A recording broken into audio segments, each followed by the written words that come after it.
Assalamualaikum warahmatullahi wabarakatuh. Alila Channel, gembira dan bahagialah.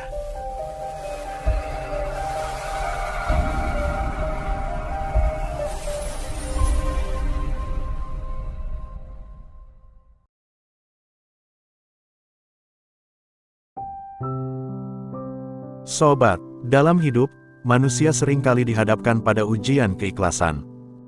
Namun, tak jarang seseorang tergelincir dalam jebakan kesombongan spiritual, yang bernama ujub. Ujub adalah perasaan kagum atau bangga terhadap diri sendiri, atas ibadah yang telah dilakukan, disertai dengan melupakan diri, bahwa segala amal ibadah itu adalah karunia atau rahmat dari Allah Subhanahu wa Ta'ala. Dengan begini, alih-alih kita akan mendapat limpahan pahala atas amal ibadah kita, justru dengan adanya penyakit ujub dalam hati kita, ini akan mendatangkan kesombongan, dan juga akan mendatangkan murka Allah. Kenapa bisa begini? Diskusi kita mulai dari sini.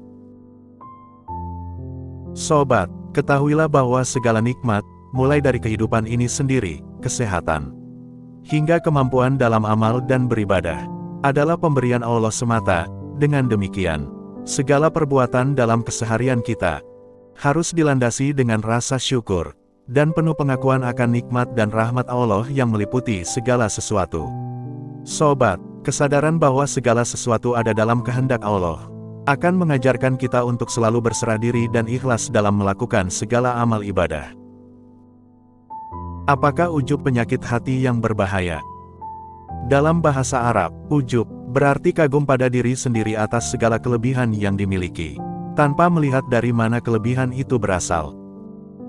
Sobat, ketahuilah bahwa ujub adalah sebuah sikap yang dicela di dalam Al-Quran dan Sunnah Rasulullah.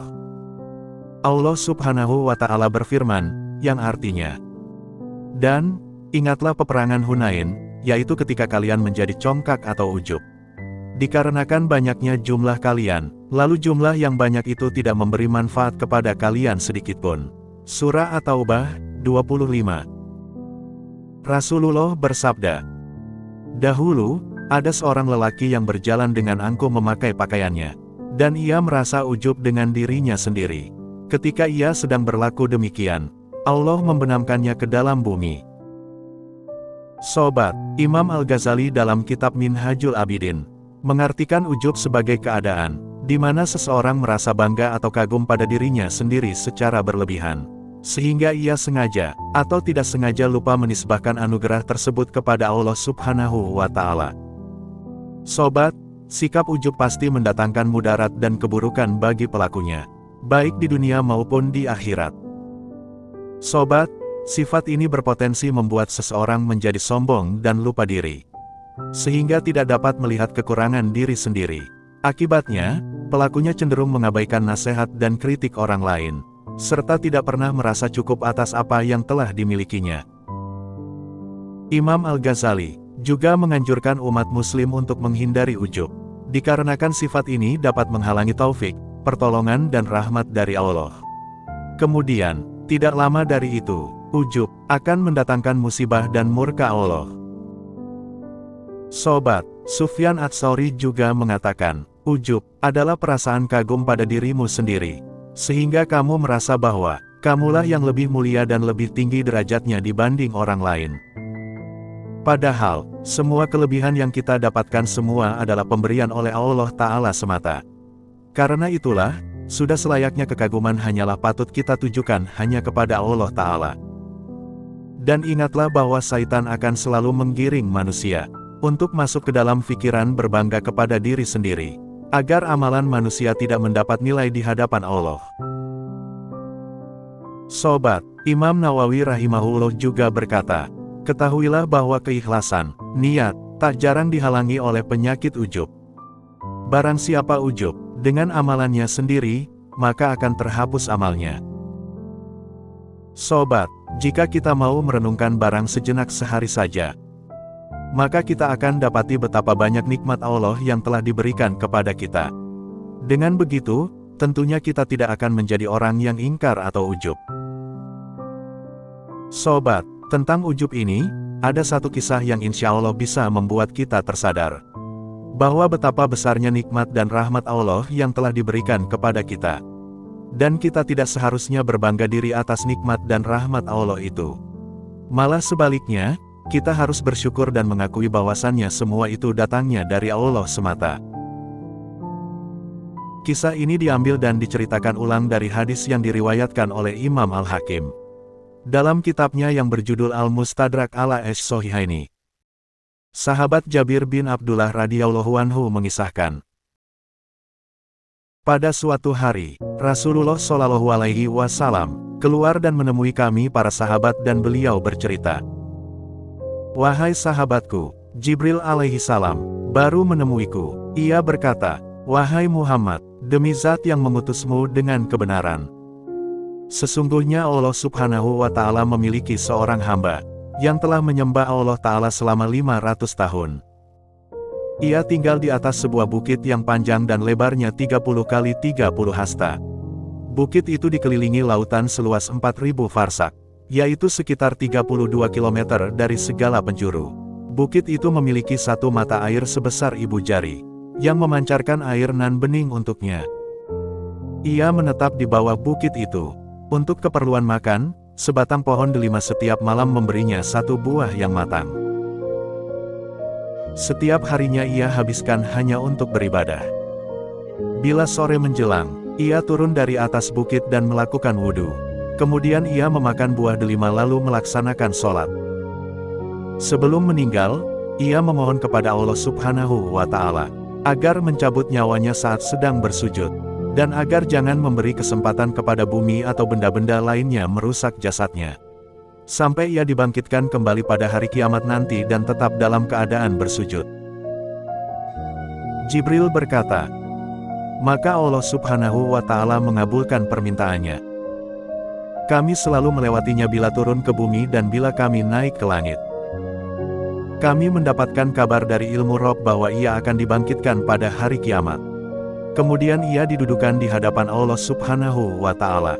Dan Allah berfirman, masukkanlah hambaku ini ke surga atas berkat rahmatku. Lalu, ahli ibadah itu berkata, tapi, wahai Tuhanku, masukkanlah hamba ke dalam surga berkat amal perbuatanku. Allah subhanahu wa ta'ala berfirman, masukkanlah hambaku ini ke surga atas berkat rahmatku. Ahli ibadah itu bersikeras berkata, wahai Tuhanku, masukkanlah hamba ke surga atas berkat amal perbuatanku. Dialog ini berlangsung untuk beberapa saat. Sampai kemudian Allah mengabulkan permintaan hamba itu, untuk menimbang kadar amal perbuatannya. Timbanglah pada hambaku ini antara nikmat yang telah aku berikan dengan amal perbuatannya. Maka, setelah ditimbang, didapatinya bahwa nikmat penglihatannya saja, yaitu mata saja, telah penuh menutupi ibadah yang telah dilakukannya selama 500 tahun itu. Dan ini belum lagi ditimbang dengan nikmat-nikmat badan yang lainnya.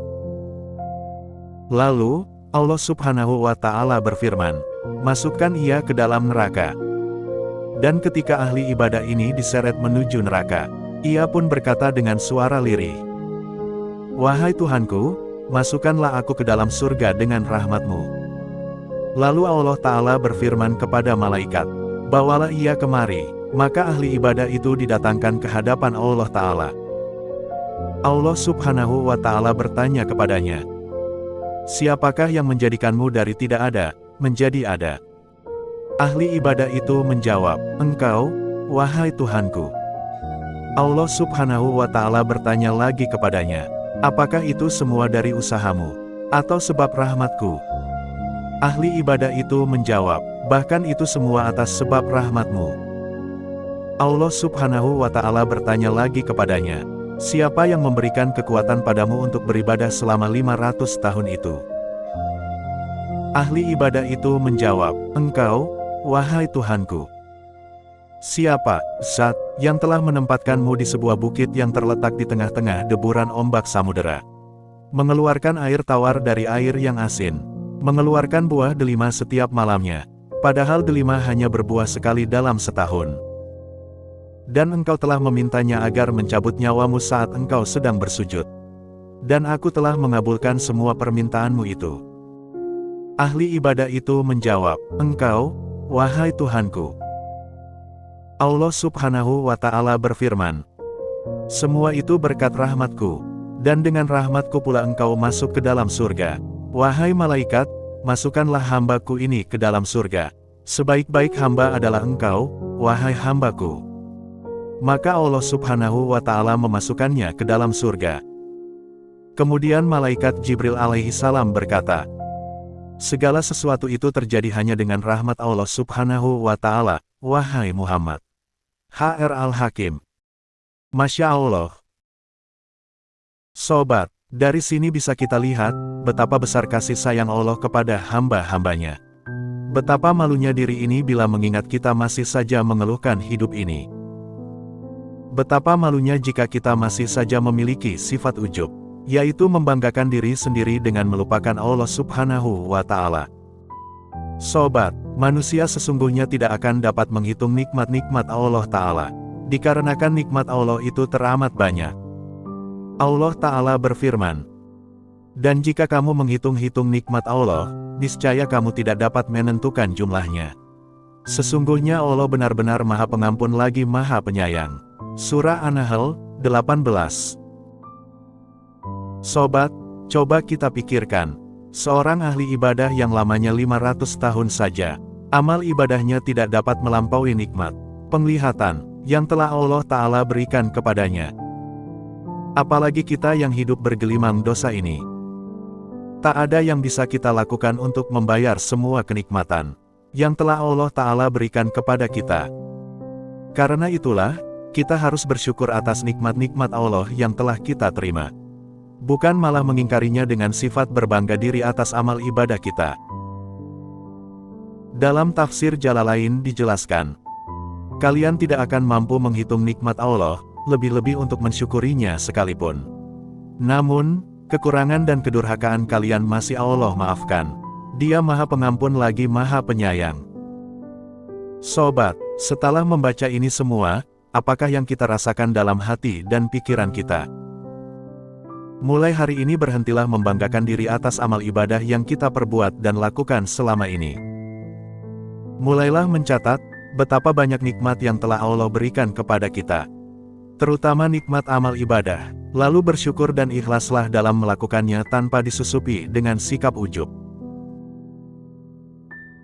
Sobat, dalam diskusi singkat kita kali ini dapat kita simpulkan bahwa ujub dalam beribadah adalah perasaan kagum atau bangga terhadap diri sendiri atas ibadah yang telah dilakukannya, disertai dengan melupakan bahwa segala amal ibadah itu adalah karunia dan rahmat dari Allah Ta'ala. Ujub juga bisa diartikan sebagai perasaan merasa lebih baik dari orang lain karena ibadah yang dilakukan, tanpa menyadari bahwa segala kebaikan itu datangnya dari Allah Subhanahu wa Ta'ala. Waspadalah dengan penyakit ujub. Semoga bermanfaat. Wassalamualaikum warahmatullahi wabarakatuh.